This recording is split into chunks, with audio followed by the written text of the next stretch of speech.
Bonjour à tous, je crée aujourd'hui un personnage style manga, comme ce petit personnage ici à gauche de mon écran. Première étape, je me rends dans la palette d'outils, je choisis l'outil Ellipse. Je viens sur mon document, je maintiens le bouton gauche, je tire et je trace mon ellipse.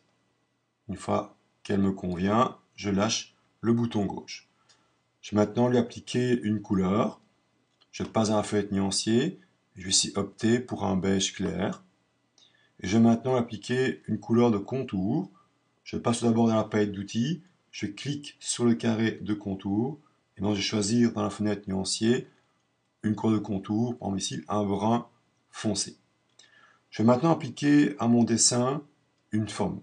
Pour cela, je me rends dans la fenêtre forme et je vais charger des formes calligraphiques. Je passe en haut à droite de la fenêtre forme et je choisis ouvrir la bibliothèque de forme et ensuite artistique. Et pour terminer, artistique calligraphique. Une nouvelle fenêtre apparaît contenant une série de formes calligraphiques. Je vais prendre ici une des formes, par exemple celle-ci, la forme 3 points ovale. Je clique, elle s'applique à mon dessin. Je vais maintenant affiner mon contour. Je passe dans la barre d'options en haut à gauche et dans la case contour, à la place d'un contour d'un point, je choisis un contour de 0,75 points. Je vais maintenant enregistrer mon style graphique, à savoir mon contour ainsi que ma couleur de fond. J'affiche la fenêtre style graphique et je clique sur l'icône ici en bas à droite, l'icône de nouveau style graphique. Voilà maintenant mon style graphique enregistré dans ma palette. Je reprends l'outil ellipse et je trace une deuxième ellipse sur la première, mais je vais faire ici un peu plus petite que la première. Et je vais lui appliquer comme couleur un brun foncé. Je me rends dans la fenêtre nuancier. Je vais ici choisir comme fond un brun foncé. Et je vais enlever le contour. Je passe dans la palette d'outils. Je clique sur le contour. Et ensuite je clique sur le carré ici, sans couleur de contour. Je vais maintenant créer une troisième forme. Je reprends l'outil ellipse et je crée une troisième forme. Je ne m'occupe pas pour l'instant d'alignement, je le ferai plus tard, dans quelques minutes. Voilà, je trace une troisième ellipse dans les deux premières et je lui applique cette fois-ci un rose clair en fond et je vais lui appliquer un contour brun foncé, le même que sur le premier cercle. Et je lui applique également la même forme que le contour extérieur, à savoir le point calligraphique, le 3 points ovale. Voilà. Et je vais affiner mon épaisseur tout à l'heure. Je passe dans la case contour et j'applique un contour de 0,75 points. Je vais maintenant m'assurer que mes trois formes rondes sont bien alignées. Pour cela, je prends l'outil sélection et j'entoure mes trois formes. J'affiche la fenêtre alignement. Et je choisis dans les différents boutons d'alignement le deuxième bouton ici en haut à gauche pour aligner mes trois cercles l'un par rapport à l'autre. Je clique sur la feuille une fois que ça me convient. Je vais maintenant m'occuper des oreilles de mon petit personnage. Je reprends l'outil ellipse et je vais tracer une première oreille ici en haut à gauche de mon personnage. Je vais appliquer le même contour et le même fond que la première forme. Pour cela, je me rends dans la fenêtre style graphique et d'un clic, j'applique mon style graphique à l'oreille. Je vais maintenant tracer un deuxième cercle à l'intérieur et je vais lui appliquer les mêmes couleurs que celles du troisième tout à l'heure, à savoir le visage. Pour cela, n'ayant pas créé de style graphique, je prends l'outil pipette et je clique sur le visage pour appliquer ainsi à ce rond la même couleur qu'au visage. Je prends l'outil sélection, je sélectionne les deux ronds qui créent mon oreille, bouton droit sur une des formes, je choisis ensuite disposition et ensuite arrière-plan. Je déplace un petit peu les formes pour quand même voir les deux parties qui composent l'oreille. Je vais maintenant faire un double de mon oreille pour la placer à droite. Pour cela, je vais définir un repère. Première chose, j'affiche les règles. Sur mon clavier, j'enfonce les touches Commande R sur Mac ou Ctrl R sur PC. Ensuite, je vais cliquer sur le rond correspondant à la tête, celui-ci. Je vais pouvoir ainsi voir les pavés ici en haut et en bas qui définissent le centre de la tête. Je me positionne dans la règle de gauche, je maintiens le bouton gauche et je tire un repère jusqu'au milieu de ce cadre en positionnant mon repère sur les deux pavés du cadre de redimensionnement. Voilà. Maintenant, je resélectionne de nouveau les deux parties qui correspondent à l'oreille, les deux formes, voilà, en entourant ces deux formes. Ensuite, je vais choisir comme outil l'outil miroir. Je me rends dans la palette d'outils, je viens sur l'outil rotation, je choisis à la place l'outil miroir. Ensuite, je positionne mon curseur sur le repère au niveau de l'oreille. J'enfonce la touche Alt et je fais un clic avec le bouton gauche de la souris. Apparaît une fenêtre miroir. Je choisis l'axe vertical. Pour faire un double de l'oreille, je clique sur le bouton Copier. Voilà maintenant une deuxième oreille parfaitement alignée à la première. Je vais maintenant découper un morceau de l'oreille de gauche de mon personnage. Pour cela, je prends l'outil étoile dans la palette d'outils et je vais tracer une étoile de telle manière qu'une des pointes de mon étoile vienne couvrir le haut de l'oreille gauche de mon personnage, comme ceci. Ensuite, je prends l'outil sélection et je sélectionne mon étoile ainsi que le rond brun foncé de l'oreille de gauche. Ensuite, je me rends dans la fenêtre Pathfinder. Si elle n'est pas à l'écran, menu fenêtre, Pathfinder. Et je prends dans la fenêtre Pathfinder le deuxième bouton, le bouton soustraction. Et maintenant, mon oreille est découpée. Mon oreille repasse au premier plan. Je viens sur l'oreille, bouton droit, disposition et arrière-plan. Je vais maintenant dessiner les coutures sur la tête de mon personnage, comme ici en haut, à gauche ou à droite. Pour cela, je prends l'outil rectangle. Je place mon outil en haut de la tête. Je vais me baser sur mon repère pour être précis. Je maintiens le bouton gauche, je tire, je trace mon rectangle jusqu'en haut de la forme rose clair. Je vais maintenant appliquer en ce rectangle le brun foncé, le même que celui du contour. Je vais ici juste permuter mes couleurs pour que le brun foncé se place en fond et je vais enlever la couleur du contour. Je vais maintenant rajouter les coutures. Je prends l'outil rectangle coin arrondi. Je maintiens le bouton gauche, je tire. Avec la flèche haut du clavier, je peux augmenter l'arrondi. Et avec la flèche bas du clavier, je peux annuler l'arrondi. Annuler ou diminuer. Je vais ici ajuster mon arrondi. Voilà. Et je donne la taille voulue à mon rectangle à coin arrondi. Je vais maintenant en faire un double. Pour cela, je prends l'outil sélection. Je viens sur mon rectangle à coin arrondi. Je maintiens la touche Alt, puis je maintiens la touche majuscule pour ainsi glisser un double dans l'alignement du premier. Pour maintenant créer d'autres coutures, je vais maintenant juste enfoncer les touches Commande D sur Mac ou Ctrl D sur PC pour ainsi répéter mon déplacement et la duplication de ma couture.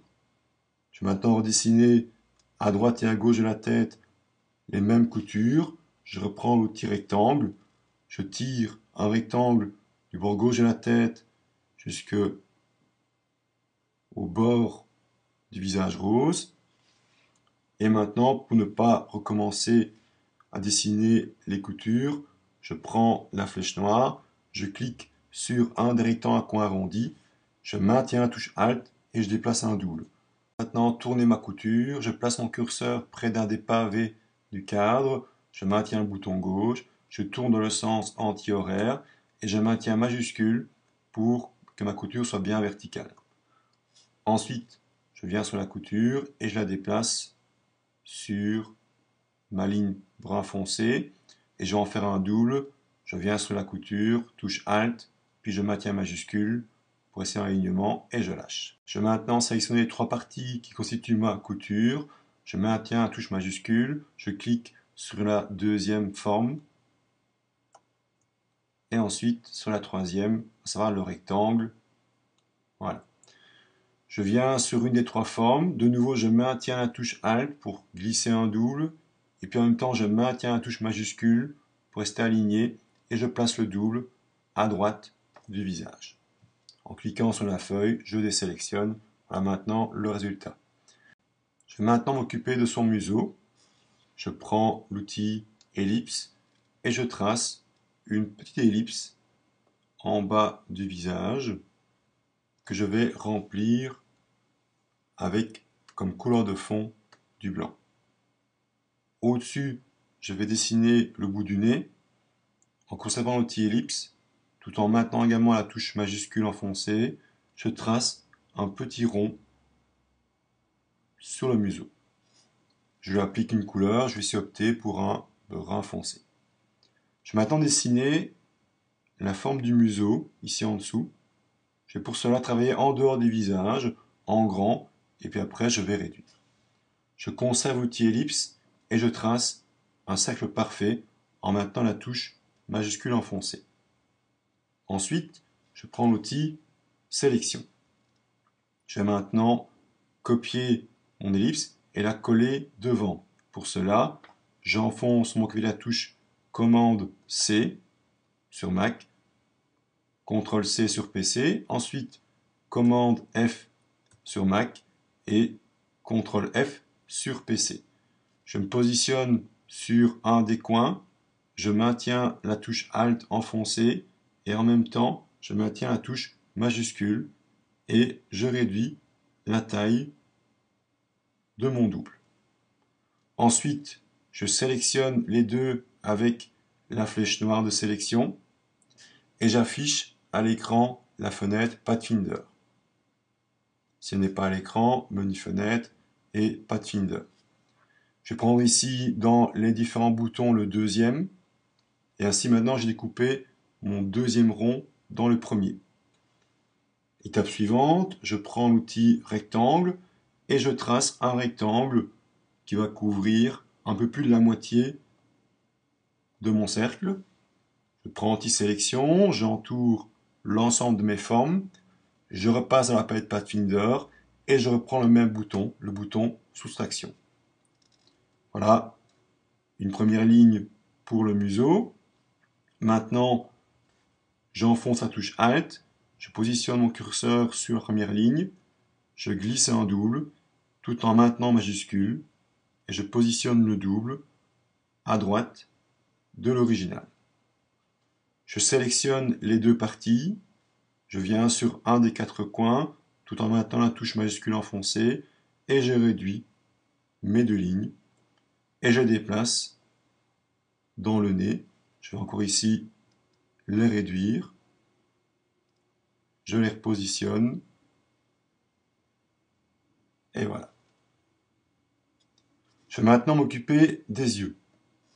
Je reprends l'outil ellipse et je vais d'abord m'occuper ici des joues roses en dessous des yeux. Je maintiens la touche majuscule et je trace une joue rose à gauche. Pour l'instant, elle est brune. Dans la fenêtre nuancier, je choisis un rose de fond et je mets aucune couleur en contour. Je vais maintenant créer un petit reflet en dessous de l'œil. Même chose, je vais tracer ici un rond, je maintiens majuscule et je trace un deuxième rond que je vais remplir de blanc. Je vais tracer maintenant un troisième rond qui va vraiment correspondre cette fois-ci à mon œil. Je viens sur mon rond blanc, je maintiens majuscule et je trace un troisième rond que je vais remplir cette fois-ci de brun. Et grâce à l'outil sélection, je vais le positionner de telle manière qu'il couvre légèrement le rond rose et surtout le rond blanc. Ensuite, je reprends l'outil ellipse et je trace une petite ellipse en haut du rond que je vais remplir de blanc et grâce à l'outil sélection que je vais repositionner en haut de l'œil. Il me reste maintenant à faire les cils de mon personnage. Pour cela, je prends l'outil rectangle à coin arrondi. et je trace un tout petit rectangle à coin arrondi d'abord sur mon document. À ce rectangle, j'applique la même couleur que l'œil. Pour cela, je prends l'outil pipette dans la palette d'outils et je clique sur l'œil. Je prends l'outil sélection, je viens en dehors du cadre, cliquez maintenir, je tourne pour ainsi avoir mon cil légèrement en oblique. Je viens sur le cil et je positionne sur l'œil. Je vais en faire un double, touche Alt, je viens sur le cil et je déplace un double au-dessus de l'original. Ici, mon cil a couvert mon reflet sur l'œil. Je clique sur le reflet de l'œil, bouton droit, disposition, premier plan. Je vais maintenant dupliquer l'œil à droite.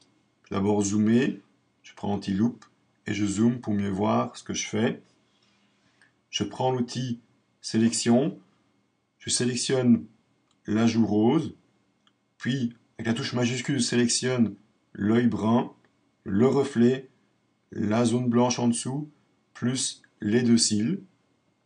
Ensuite, je prends l'outil miroir, je place mon outil sur le repère, à savoir au milieu du visage, j'enfonce la touche Alt et je fais un clic. Comme pour l'oreille, je choisis l'axe vertical et je fais copier. Voilà maintenant un deuxième œil aligné à l'original et parfaitement identique à l'œil original. Je vais maintenant faire un petit reflet en haut du visage. Je prends l'outil ellipse et je trace une ellipse en haut du visage que je vais remplir de blanc. Je vais maintenant m'occuper du pansement sur sa tête, qu'on peut voir ici à gauche. Je vais reprendre l'outil rectangle à coin arrondi. Je vais tracer un rectangle à coin arrondi sur sa tête. Et en jouant avec les flèches du clavier haut ou bas, je vais augmenter ou diminuer l'arrondi. Une fois qu'il convient, je lâche le bouton gauche de la souris. Je vais maintenant appliquer dans ce rectangle à coin arrondi un rose. Ensuite, je vais tourner la forme. Je prends l'outil sélection, je viens en dehors du cadre, cliquez maintenir et je tourne mon rectangle.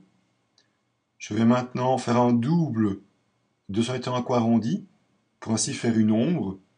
Pour cela, j'enfonce cette touche commande C sur Mac, CTRL C sur PC, et puis ensuite commande B sur Mac ou CTRL B sur PC. Avec les flèches du clavier bas, je vais descendre légèrement mon double et avec la flèche du clavier droite, décaler un peu sur la droite. À ce double, je lui applique un brun foncé et maintenant une ombre apparaît. Je vais maintenant dessiner sur le pansement 4 petits ronds. Pour cela, j'ai déjà zoomé pour mieux voir. Je prends l'outil ellipse et je trace un premier rond. Je prends l'outil flèche noire, j'enfonce la touche Alt, je glisse un double, puis je sélectionne les deux, j'enfonce la touche majuscule, puis la touche Alt et je glisse un double des deux ronds. Je vais maintenant sélectionner la forme rose ainsi que l'ombre. J'enfonce la touche majuscule, je prends l'ombre. Je vais faire un double. De nouveau, je maintiens la touche Alt, je glisse un double. Et maintenant, je vais tourner mon double et je le positionne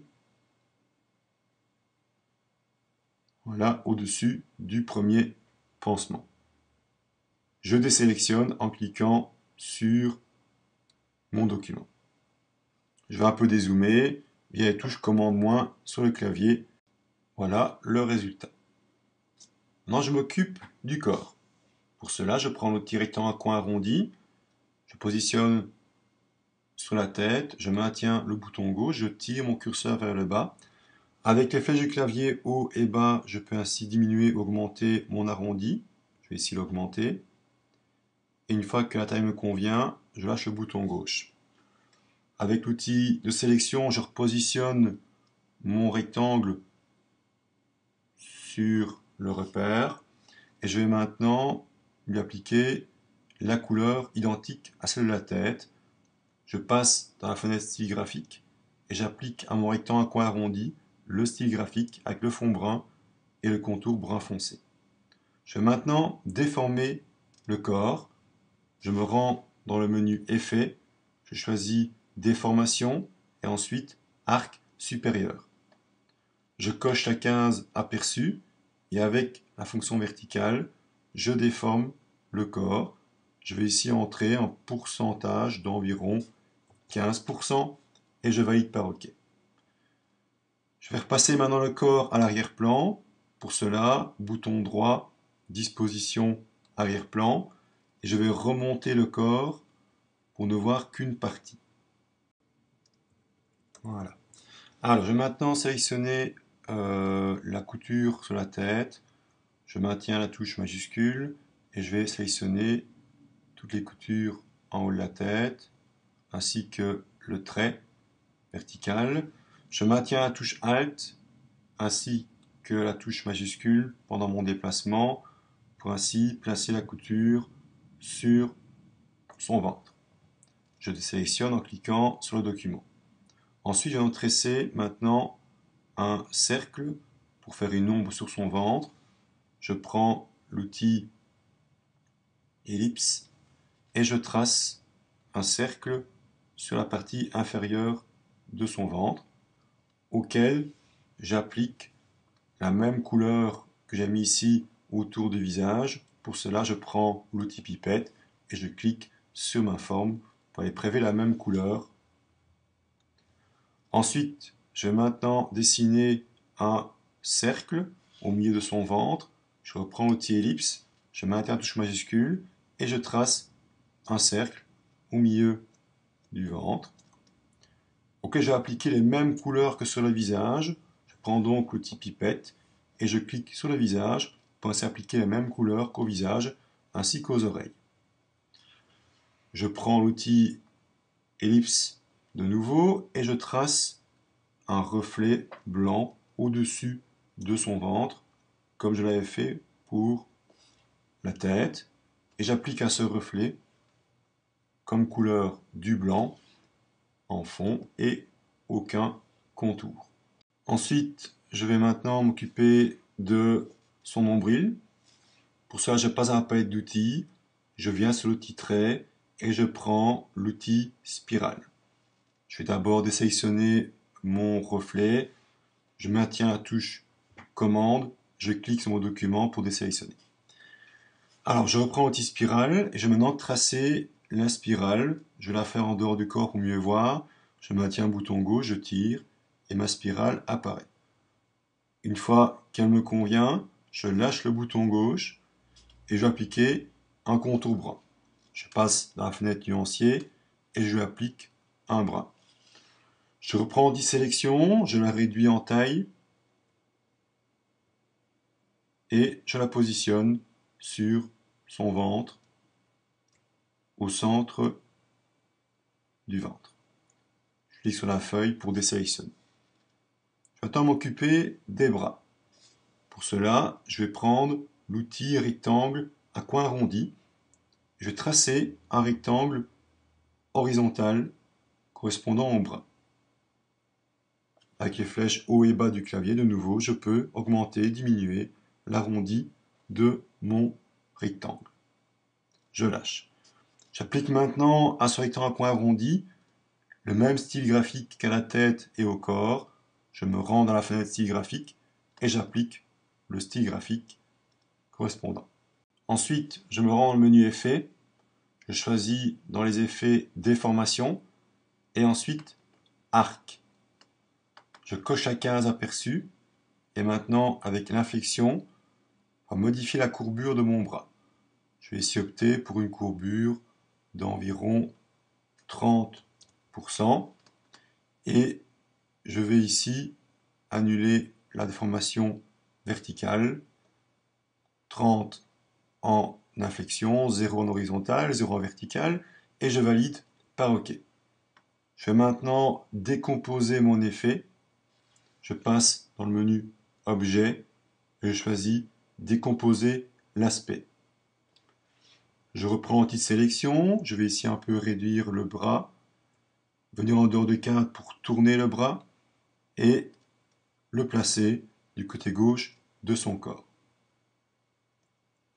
Je vais faire une ombre sur le bras. Pour cela, petite sélection, je clique sur le bras, j'enfonce les touches Commande C sur Mac, CTRL C sur PC, puis Commande F sur Mac, CTRL F sur PC. À ce double, je vais appliquer la même couleur brune que sur le ventre et autour de la tête. Je prends la pipette et je clique sur le brun du ventre ou autour de la tête. Je prends l'anti-sélection, je viens sur un des quatre coins, je maintiens Alt en même temps majuscule et je réduis le double. Il me reste maintenant à le positionner, éventuellement légèrement l'agrandir et le placer voilà, de telle manière que l'ombre soit au bord du bras. Une fois l'ombre réalisée, on sélectionne le bras et l'ombre. Je prends anti-sélection, j'entoure les deux formes, je choisis l'outil miroir, je positionne mon curseur sur le repère, j'enfonce la touche Alt et je fais un clic, je coche la case verticale et je fais copier. Voilà maintenant un deuxième bras réalisé. Maintenant je m'occupe des jambes. Je reprends de nouveau l'outil rectangle à coin arrondi et je trace un rectangle à coin arrondi en bas du corps. À ce rectangle à coin arrondi, j'applique le même style graphique qu'au corps et à la tête. Je passe dans la fenêtre style graphique et j'applique le même style graphique. Je vais maintenant déformer la jambe. Je passe dans le menu Effet. Je reprends de nouveau Déformation et je reprends de nouveau Arc supérieur. Je coche la case aperçue. Je vais maintenant modifier la déformation verticale pour ainsi avoir le bas de la jambe plus large et le haut plus étroit. Et je vais ici laisser ma case inflexion à environ 35%. Je valide par OK.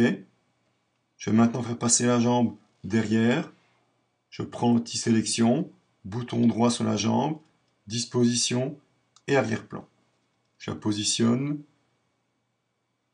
à gauche. Je vais faire un double de la jambe. Pour cela, je vais d'abord décomposer mon aspect, menu objet, et ensuite décomposer l'aspect.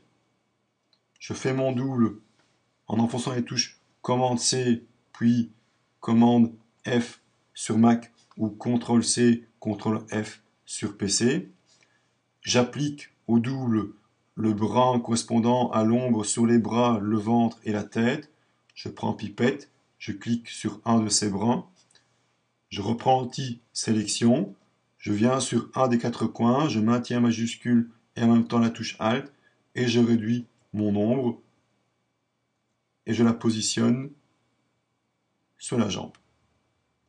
Je sélectionne la jambe de gauche, je la repositionne correctement, je vais ici légèrement la réduire. De nouveau, comme pour les bras, les yeux et les oreilles, je prends l'outil miroir, je viens sur le repère, je fais Alt, clic, je choisis vertical et je fais copier. Avec la flèche noire, je peux maintenant désélectionner. Je vais maintenant m'occuper du sol en dessous de mon personnage. Je prends l'outil ellipse, je trace une ellipse en dessous de mon personnage, je lui applique la couleur de mon choix. Je vais mettre un fond vert, contour aucun, et je vais placer mon ellipse à l'arrière-plan. Je reprends l'outil sélection, bouton droit sur l'ellipse, disposition et arrière-plan. Et voilà le résultat final. Il me reste maintenant à masquer mon repère, menu affichage, repère, masquer les repères, et voilà, Mon petit personnage terminé.